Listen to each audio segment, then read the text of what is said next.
Residential status.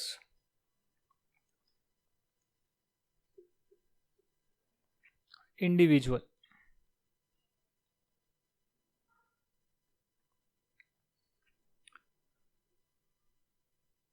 हर previous year का निकालते हैं। प्रीवियस ईयर का मतलब होता है 1 अप्रैल से लेकर 31 मार्च। अगले साल 1 अप्रैल 20 से लेकर 31 मार्च 21। इंडिविजुअल के केस में रेजिडेंट है या नॉन रेजिडेंट है चेक करने के लिए आपको देखना पड़ेगा बेसिक कंडीशन। कम से कम 182 डेज या उससे ज़्यादा प्रीवियस ईयर में स्टे होना चाहिए, अन्यथा कम से कम 60 डेज का स्टे हो, साथ में 4 पिछले साल जो हैं, जिस भी साल का चेक कर रहे हो उससे 4 पिछले साल जो हैं उसमें 365 डेज का कम से कम स्टे हो। ये कंडीशन सेटिस्फाई हुई या ये हो गई, बंदा रेजिडेंट माना जाएगा, अदरवाइज नॉन रेजिडेंट माना जाएगा। कुछ लोग हैं जिनको सिर्फ फर्स्ट कंडीशन का बेनिफिट मिला है, फर्स्ट कंडीशन चेक करनी पड़ेगी, सेकंड कंडीशन उनके लिए एप्लीकेबल नहीं रहेगी। कौन कौन से लोग हैं? जो अपने लोग हैं, इंडियन सिटीजन, इंडिया छोड़कर जा रहे हैं एम्प्लॉयमेंट के लिए, या क्रू मेंबर हैं इंडियन शिप के, या फिर इंडियन सिटीजन तो हैं या इंडियन ओरिजिन के पर्सन भी हैं, बाहर रहते हैं, आउटसाइड इंडिया रहते हैं और विजिट पर आ रहे हैं, comes on a visit to India, तो 182 डेज की कंडीशन चेक होगी, बाकी चेक नहीं होगी। जैसे सुनीता विलियम्स का मैंने एग्जाम्पल दिया था। यहां तक की बात क्लियर है आपको? यही चीज़ें हमने डिस्कस करी थी लास्ट क्लास में। आप यहाँ देख सकते हैं एग्जाम्पल वगैरह हमने डिस्कस करे, कंडीशंस हमने ये वाली डिस्कस करी। उसके बाद जो है ये सारी चीज़ें हमने डिस्कस करी। पर्सन ऑफ इंडियन ओरिजिन कौन होता है? 15 अगस्त 1947 को देश आज़ाद हुआ। इंडिया पहले से एग्जिस्ट करता था, इंडिया आज़ाद हुआ ब्रिटिशर्स के चंगुल से। तो 15 अगस्त को जो है इंडिपेंडेंस डे, उससे पहले अनडिवाइडेड इंडिया। अगर उसमें आप बॉर्न हुए, आप तो नहीं हुए, मैं भी नहीं हुआ, आपके पेरेंट्स भी नहीं हुए होंगे, ग्रैंड पेरेंट्स हुए होंगे, चाहे दादा दादी हो, नाना नानी हो, तो भी आप पर्सन ऑफ इंडियन ओरिजिन माने जाएंगे। इस कंडीशन को चेंज करना चाहिए।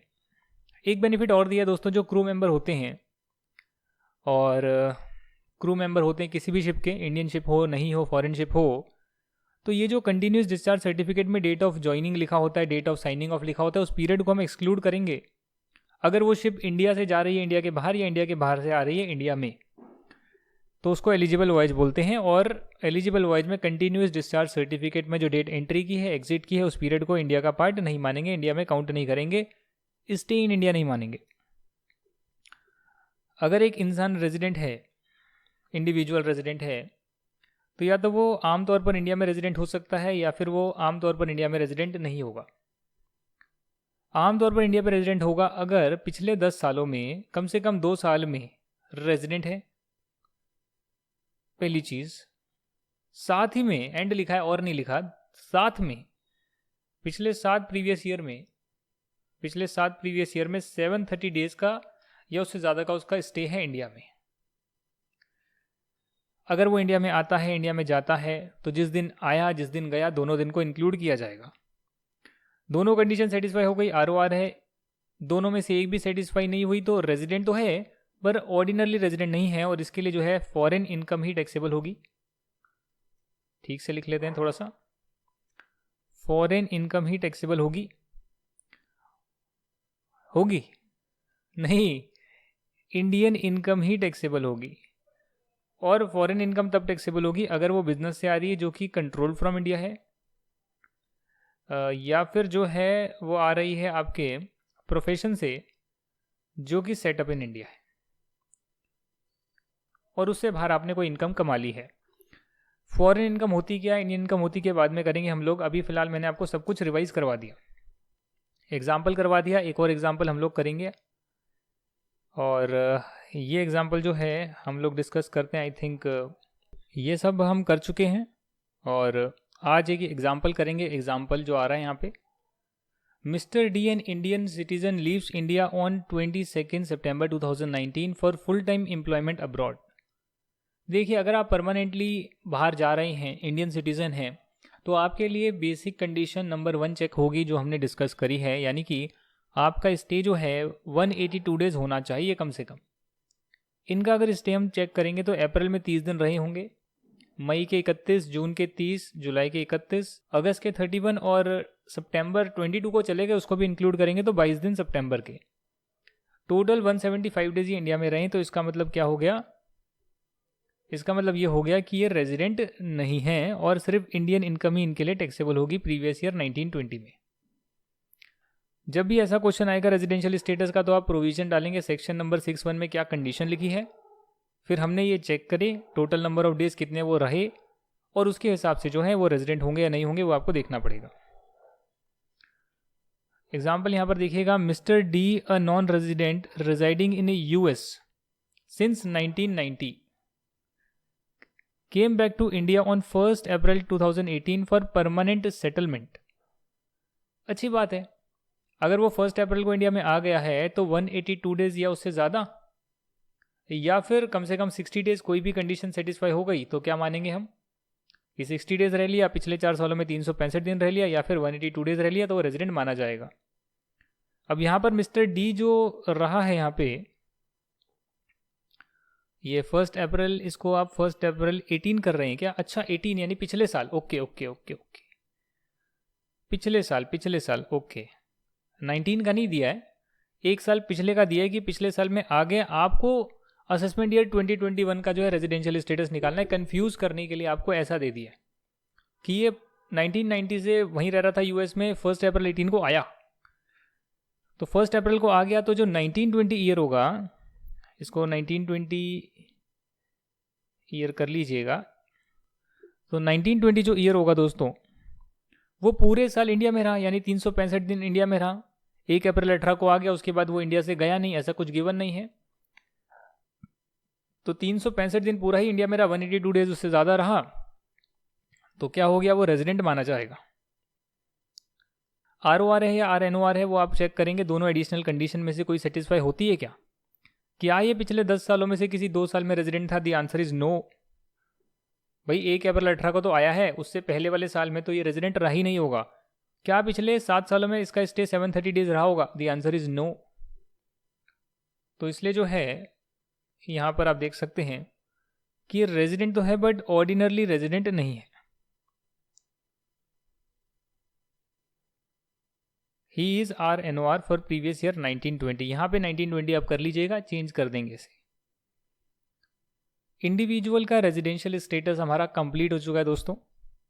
अब जो है रेजिडेंशियल स्टेटस बाकियों का देखेंगे, हिंदू अनडिवाइडेड फैमिली का, कंपनी का, AOP का, BOI का। इंडियन इनकम क्या होती है, फॉरेन इनकम क्या होती है, वो भी हम लोग आज डिस्कस करने की कोशिश करेंगे। और फिर income deem to accrue arise in India जो है वो हम नेक्स्ट क्लास में उसकी बात करेंगे। हिंदू अनडिवाइडेड फैमिली का स्ट्रक्चर आपको पता है, वो दाया भागा हो, मिताक्षरा हो, कैसा भी हो, अगर हिंदू अनडिवाइडेड फैमिली है, ज्वाइंट प्रॉपर्टी है फैमिली की, जिससे कॉमन इनकम आती है, तो उसमें रेजिडेंट या नॉन रेजिडेंट ही चेक होता है, और ROR RNOR भी चेक होता है। जी हाँ, इंडिविजुअल और हफ में जो है ROR RNOR दोनों चेक होता है, बाकी सब में सिर्फ रेजिडेंट है या नॉन रेजिडेंट इतना ही चेक होता है, उसके आगे चेक नहीं करते हैं हम। हिंदू अनडिवाइडेड फैमिली दोस्तों रेजिडेंट मानी जाएगी अगर उसका control and management of the affairs is situated Holi और पार्टली इन इंडिया। बात समझ रहे हैं आप, क्या लिखा हुआ है मैंने यहाँ पे? If control and management of the affairs is situated Holi और पार्टली इन इंडिया। अब सर ये कंट्रोल एंड मैनेजमेंट क्या, ये बता दो। ये नीचे लिखा है ना, control and management means directing power at a particular place with the degree of permanence. ये आपकी बुक की लैंग्वेज है। Business can be done outside India but it may be controlled from India, that is decision making power is in India. मतलब क्या हो गया sir इसका? आप इंडिया के बाहर बिजनेस करते हैं पर इंडिया में से डिसीजन लिया जाता है, जो डिसीजन लेने की प्लेस है वो इंडिया में है, यानी कि कंट्रोल एंड मैनेजमेंट जो है वो इंडिया में सिचुएटेड है होली या पार्टली। 1% भी होगा ना सर तो पार्टली में आ जाएगा, एक डिसीजन भी इंडिया से लिया होगा ना तो पार्टली में आ जाएगा। अगर इंडिया के बाहर से सारे डिसीजन लिए जाते हैं तो उस केस में हफ जो है वो नॉन रेजिडेंट मानी जाएगी। ऐसा हो सकता है बहुत लोग बाहर जाकर सेटल हो जाते हैं, बाहर से ही डिसीजन लेते हैं, अपनी हफ को ऑपरेट करते हैं, तो वो नॉन रेजिडेंट मानी जाएगी। नॉन रेजिडेंट हो भी गई तब भी हफ का जो बिजनेस इंडिया में होगा जिससे इंडियन इनकम आ रही होगी वो तो फिर भी नॉन रेजिडेंट के लिए टैक्सेबल होती है सर, फॉरेन इनकम टैक्सेबल नहीं होगी, बस यही फर्क पड़ेगा। दोस्तों अगर हफ का कंट्रोल मैनेजमेंट इंडिया में है थोड़ा बहुत या पूरा जैसा भी है, वो रेजिडेंट तो हो गई है। अगर रेजिडेंट हो गई है तो हमें एडिशनल कंडीशन चेक करनी पड़ेगी, बट सवाल यह है कि एडिशनल कंडीशन हम किसकी चेक करेंगे भाई, कि पिछले 10 सालों में 2 साल रेजिडेंट हो, पिछले 7 सालों में 730 डेज या उससे ज़्यादा का स्टे हो, किसकी चेक करेंगे। हफ के केस में जो कंट्रोलिंग मेंबर होता है देखा जाए तो वो कर्ता होता है, इसलिए कर्ता की एडिशनल कंडीशन चेक कर रहे हैं। हालांकि हम रेजिडेंशियल स्टेटस तो हफ का ही निकाल रहे हैं। आपकी बुक में कंफ्यूज करने के लिए पता है क्या दिया होगा, आपकी बुक में दिया होगा जो कर्ता है ना वो नॉन रेजिडेंट है, वो रेजिडेंट है ही नहीं क्योंकि करंट ईयर में वो इंडिया में आया नहीं, पर पिछले सभी सालों में इंडिया में था। अब जब आप करंट ईयर का देखते हैं तो आप कहेंगे यार ये तो नॉन रेजिडेंट होगी, हिंदू अनडिवाइडेड फैमिली। अरे कर्ता नॉन रेजिडेंट हो सकता है बट हिंदू अनडिवाइडेड फैमिली के लिए कंट्रोल एंड मैनेजमेंट चेक होती है, और अगर उसकी कंट्रोल मैनेजमेंट इंडिया में तो रेजिडेंट तो हो गई।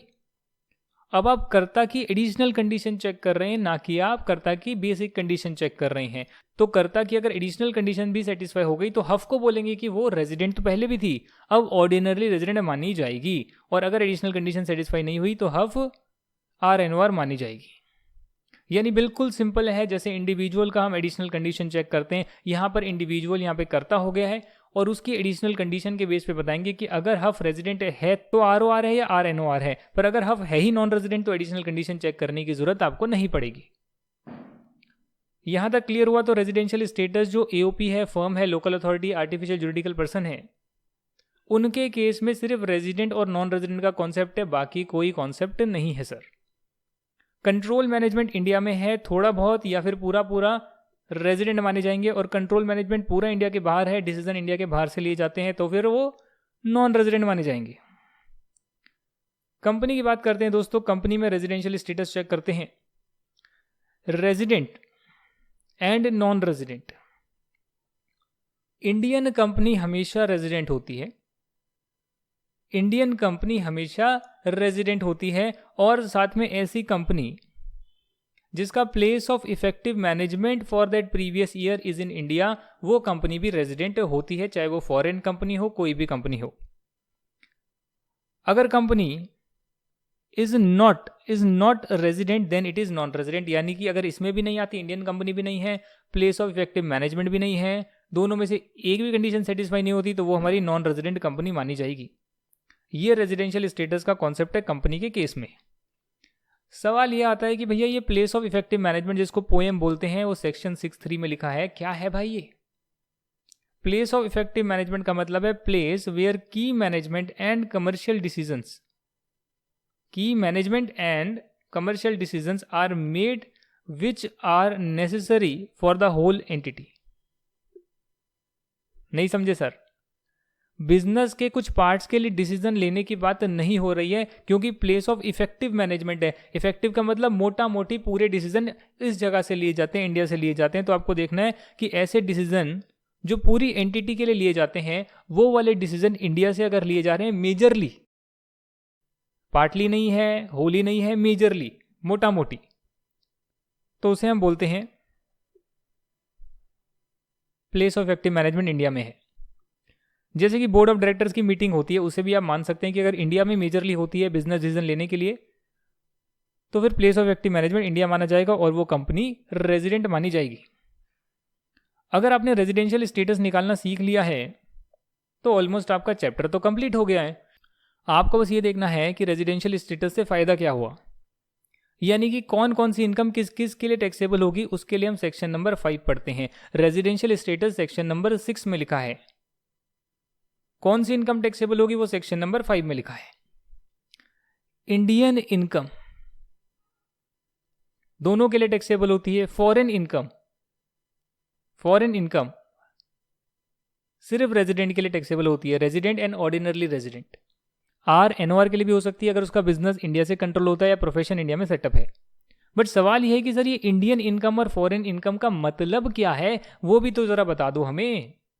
उसका मतलब दोस्तों क्या है, ध्यान से देखिएगा आप। इंडियन इनकम का मतलब होता है इनकम रिसीव्ड और deemed to be received in India during the previous year. या तो इनकम आपकी इंडिया में रिसीव हो गई हो, या फिर इंडिया में रिसीव नहीं होगी बट वो deem to be received in India माना जाएगा। ऐसी कोई इनकम है जिसको मानो या ना मानो मानना ही पड़ेगा कि इंडिया में रिसीव हुई है। वो वाली इनकम भी अगर है, जिसकी बात हम बाद में करेंगे, तो वो इंडियन इनकम मानी जाएगी। या फिर और एंड नहीं है, और है, या फिर इनकम इंडिया में एक्रू हुई है या अराइज हुई है या deem to accrue arise in India है, यानी कि इंडिया में एक्रू होती है, जनरेट होती है, पर रिसीव इंडिया के बाहर होती है। दोनों में से एक भी चीज हो गई, इंडिया में रिसीव हो गई, एक्रू हो गई, डीम टू रिसीव हो गई, डीम टू एक्रू हो गई, एक भी चीज इंडिया में हो गई है तो वो इंडियन इनकम मानी जाएगी। और रेजिडेंट नॉन रेजिडेंट सबके लिए टैक्सेबल होगी, सबके लिए, एवरीवन। फॉरेन इनकम वो है जो कि इंडिया के बाहर ही एक्रू होती है, बाहर ही अराइज होती है, बाहर के बैंक अकाउंट में ही पहली बार रिसीव होती है। एक बार बाहर रिसीव हो गई फिर आप इंडिया में लेकर आते हो, वो एक अलग कॉन्सेप्ट है, वो तो रेमिटेंस है। आपने बाहर पैसे कमाए, अर्न करे, टैक्स दिया, रिसीव किया, फॉरेन इनकम आपकी मानी जाएगी। फिर आप चाहे इंडिया में ले आए, उसमें कोई टैक्स नहीं लगता है। हाँ, पैसे बाहर कमाए, एक्रू बाहर हुई आपकी income, receive Indian bank account में डायरेक्टली होती है, तो वो आपकी इंडियन इनकम होगी, क्योंकि यहाँ लिखा है इनकम रिसीव्ड इन इंडिया या deem to received in India. Income accrued in India, deem to accrued in India, दोनों में से एक भी होगा तो वो इंडियन इनकम है, दोनों बाहर होगा तो वो फॉरेन इनकम है। और फॉरेन इनकम जो है दोस्तों ROR के लिए ही टैक्सेबल होती है, यानी रेजिडेंट के लिए ही टैक्सेबल होती है। NOR के लिए भी टैक्सेबल हो सकती है अगर बिजनेस इंडिया में कंट्रोल होता है, प्रोफेशन इंडिया में सेटअप है। बस इतना ही आपको करना होगा। क्लैरिफिकेशन कुछ एक आई है, अगर आप करना चाहें तो कर सकते हैं। क्लैरिफिकेशन से ज़्यादा सवाल आते नहीं हैं, पर हमारे CBDT की क्लैरिफिकेशन आई है, वो कहते हैं कि जो नॉन रेजिडेंट सी फेरर होते हैं, यानी कि जो सेलर होते हैं, जो शिप पर सेल करते हैं, जैसे वास्को ड गामा हो गए, who renders services outside India but receive salary in the non resident external account of Indian bank. Foreigners लोग जो होते हैं, जैसे कोई भी नॉन रेजिडेंट इंडिया के बाहर जाता है तो वो इंडिया के बैंक अकाउंट में NRE अकाउंट ही खोल सकता है। तो उस केस में जो ये है हमारे नॉन रेजिडेंट सी फेरर, तो इंडियन बैंक में खोलते हैं ये एक एक्सटर्नल अकाउंट, नॉन रेजिडेंट का एक अलग अकाउंट खुलता है, वो अगर ये खोलते हैं और उसमें इन्हें पैसे मिलते हैं तो हम उसे टोटल इनकम में इंक्लूड नहीं करेंगे। इनको एक बेनिफिट दे दिया गया है। हालांकि इंडियन बैंक में अगर वैसे पैसे मिलते हैं तो जाहिर सी बात है इंडियन बैंक में डायरेक्टली मिलेंगे तो क्या माना जाएगा, आपकी इंडियन इनकम मानी जाएगी। पर सी फेयरर्स जो हैं उनको बेनिफिट दे दिया कि अगर वो सिर्फ NRE अकाउंट में पैसा रिसीव कर रहे हैं सैलरी का, हम उन्हें छूट दे सकते हैं। यहाँ तक की बात क्लियर है। तो हम थोड़े थोड़े बेसिक पॉइंट को डिस्कस करके आज की क्लास आपकी कंप्लीट करेंगे और नेक्स्ट क्लास में आपका ये चैप्टर भी कंप्लीट करेंगे। फिर आपके स्टडी मॉडल के क्वेश्चंस हो जाएंगे और MCQ टेस्ट आएगा, जैसे कि हमेशा आता है। अगर आपके बेसिक कॉन्सेप्ट दोस्तों स्ट्रांग है तो ये आपको बिल्कुल भी दिक्कत नहीं आएगी। आने वाले जितनी भी क्लासेस हैं आपको कभी दिक्कत नहीं आएगी। अगर आपके बेसिक कॉन्सेप्ट जो हमने 5, 6, 7 क्लास करी है, चैप्टर 1 किया है, उसके MCQ करें, आपको एक एक चीज़ आती है अच्छे से, कॉन्सेप्चुअल क्लैरिटी के साथ आती है, तो फिर ये कुछ नहीं, ये तो बहुत ईजी है। इसमें क्या है, एक बार कॉपी में लिख लो, 2-4 बार रिवाइज कर लो, दिमाग में छप जाएगा। मेहनत तो करनी पड़ेगी, मेहनत करनी पड़ेगी आपको। कुछ बेसिक कॉन्सेप्ट है दोस्तों, यहाँ पे देखते हैं। रिसिप्ट का मतलब मैं आपको बता चुका, जब पहली बार मिलेगा उसको रिसिप्ट बोलते हैं। जैसे कि आपने USA में सैलरी कमाई, उसको आपने USA में रिसीव किया, फिर आप इंडिया में जब ट्रांसफर करते हैं वो तो एक रेमिटेंस होती है। पहली बार जहाँ रिसीव होगा उसे देखा जाएगा, बाद में कमाने के बाद जो आप ट्रांसफर करते हैं उसे रेमिटेंस बोलते हैं, अपने अकाउंट में डालते हैं, दोबारा टैक्स उस पर नहीं लगेगा। क्योंकि गवर्नमेंट चाहती है आप बाहर पैसे कमाएं और रेमिट करें अपने फैमिली मेंबर्स को, खुद को रेमिट करें पैसा, इंडियन बैंक में लेकर आएँ, तो फॉरेन एक्सचेंज इंडिया में आएगा, उसको दोबारा से इनकम नहीं मान सकते हैं। पैसा तो एक ही बार कमाया है ना, सिर्फ एक बैंक अकाउंट से दूसरे बैंक अकाउंट में ट्रांसफर ही तो किया है। मान लेते हैं HDFC में आपका पैसा पड़ा है, आपने उसको येस बैंक में डाल दिया, तो क्या आपकी वो इनकम हो गई? अरे पैसा ट्रांसफर ही तो करा है, वो इनकम थोड़ी ना होगी आपकी। हाँ, कमाई इनकम, रिसीव हुआ वो आपकी इनकम है। Accrue means right to receive income and due means right to demand the payment of the same. Accrue का मतलब और ड्यू का मतलब अलग अलग आपको समझाने के लिए बताया गया है कि जैसे कि सैलरी होती है उसे अर्न करते हैं एक महीने में, तो हर दिन एक्रू होती है सर। आज मैंने काम किया, एक दिन की सैलरी एक्रू हो गई ना। मैंने 7 दिन काम किया, 7 दिन की एक्रू हो गई। मैं आज जॉब छोड़ूंगा तो 7 दिन का एक्रू जो होगा फुल एंड फाइनल में वो पैसे मिलेंगे। पर अगर मैं नॉर्मल प्रोसेस साइकिल की बात करूं तो हर दिन मेरी सैलरी जो मैं काम करता हूं एक्रू होती रहती है, पर महीना खत्म होने के बाद अगले महीने की 7 तारीख को ड्यू होती है, नेक्स्ट मंथ ड्यू होती है, मंथ एंड पर ड्यू होती है। तो ये एक्रूवल और ड्यू का कॉन्सेप्ट है कि आप काम करे जा रहे हैं तो एक्रूवल तो हो रहा है, पर वो आपका ड्यू तब होगा जो कंपनी की पॉलिसी में लिखा है। हमें एक्रूवल चेक करना होता है, अगर इंडिया में एक्रू हो गई है या रिसीव हो गई है तो वो इंडियन इनकम मानी जाएगी। If income is taxed on accrual basis, then same income cannot be taxed again on receipt basis. Similarly, if income is taxed on receipt basis, then cannot be taxable on accrual basis. Common sense है यार, common sense है। आज मैंने salary की income accrue करी, मेरे लिए taxable हो गई है। रिसीव बाद में होती है, अगले साल रिसीव होती है, दोबारा टैक्स दूं उस पर? नहीं सर। मैंने आपको बताया इनकम फ्रॉम अदर सोर्सेज और पीजीबीपी जो चैप्टर है आपका, उसमें आप कैश बेसिस या एक्रूवल बेसिस फॉलो कर सकते हैं, जो आपकी चॉइस है। पर बाकी जो चैप्टर्स हैं उसमें लिखा हुआ है कि कैश बेसिस करना है या किस इनकम को एक्रूवल पे करना है, वैसे ही फॉलो किया जाएगा। और एक इनकम अगर एक बेसिस पर टैक्सेबल हो गई तो उसी इनकम पर दोबारा हम टैक्स नहीं लगाएंगे जब बाद में रिसीव होगी, ये बाद में एक्रू होगी। मैं आपको income deemed to be received in India बता देता हूँ। Income deemed to be accrued in India जो है, एक्रू इन इंडिया जो है, अराइज इन इंडिया है, वो नेक्स्ट क्लास में करके आपका चैप्टर कंप्लीट करेंगे। दोस्तों कुछ इनकम को बोल दिया गया, आप मानो या ना मानो मानना पड़ेगा कि ये इंडिया में ही रिसीव हो रही है, जैसे कि contribution in recognised provident fund, salary के चैप्टर में हम लोग करेंगे। 12% से ज़्यादा का जो मिलता है, 12% तक तो वैसे ही एग्जेम्प्ट होता है, सैलरी के चैप्टर में करेंगे ये सब चीज़ें हम।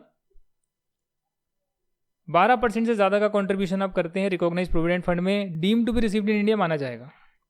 Interest credited in recognise provident fund 9.5% से ज़्यादा का अगर है तो उसको भी क्या माना जाएगा? Deem to be received in India. Contribution of central government है या एम्प्लॉयर है in pension scheme under section 80 CCD, ये डिडक्शन के साथ करेंगे सेक्शंस। अभी आपको सेक्शन नहीं मालूम है, नहीं मालूम है आपको सेक्शन, पर ये भी क्या माना जाएगा? ये भी deem to be received in India माना जाएगा। और जो अमाउंट ट्रांसफर करी जाएगी अनरिकॉग्नाइज प्रोविडेंट फंड से रिकॉग्नाइज प्रोविडेंट फंड में, तो एम्प्लॉयर का कंट्रीब्यूशन और उसका इंटरेस्ट जो है वो भी income deem to be received in India माना जाएगा। यानी अल्टीमेटली क्या हो गया शॉर्ट में, रिकॉग्नाइज्ड पीएफ का पैसा जो मिलता है, central government employer pension scheme में पैसा डालते हैं, अनरिकॉग्नाइज से रिकॉग्नाइज पीएफ में डालते हैं, सब का सब income deem to be received in India माना जाएगा। यही थी आज की क्लास। नेक्स्ट क्लास में देखेंगे income deem to be accrued in India क्या होता है। और एक बार ये हमने कर लिया, करीब करीब आपके 4 पेजेस हैं, 11, 12, 13, 14। एक बार हमने ये कर लिया, उसके बाद आपका रेजिडेंशियल स्टेटस पूरी तरह से कंप्लीट हो जाएगा। Thank you very much friends, ये वीडियो देखने के लिए आप लोगों का कहीं दिल से बहुत बहुत शुक्रिया। दोस्तों के साथ आप शेयर कर सकते हैं वीडियोस, बोल सकते हैं जो लेना चाहते हैं टैक्स की क्लासेस। अगर आपको समझ में आ रहा है तो, समझ में नहीं आ रहा तो भाई आप मुझे बताइए, हम कुछ करेंगे। समझ में आ रहा है तो आप बोल सकते हैं दोस्तों को कि भाई मैंने यहाँ से क्लासेस ली है, समझ में आ रहा है, आपको लेनी है तो अफोर्डेबल क्लास ले सकते हैं। और कुछ एडिशनल डिस्काउंट ही मिलेगा अगर आपके रेफरल से बच्चे आते हैं, तो मैं बाहर मार्केटिंग में पैसा खर्च नहीं करने वाला, एडवर्टीजमेंट्स वगैरह ज़्यादा मैं कुछ नहीं करने वाला। आप ही रेफर करिए और बेनिफिट ले लीजिए, फीस में डिडक्शन ले लीजिए। ऐसी स्कीम मैं हमेशा ही लॉन्च करता हूँ जिससे स्टूडेंट्स का ही बेनिफिट हो। Thank you very much and bye bye.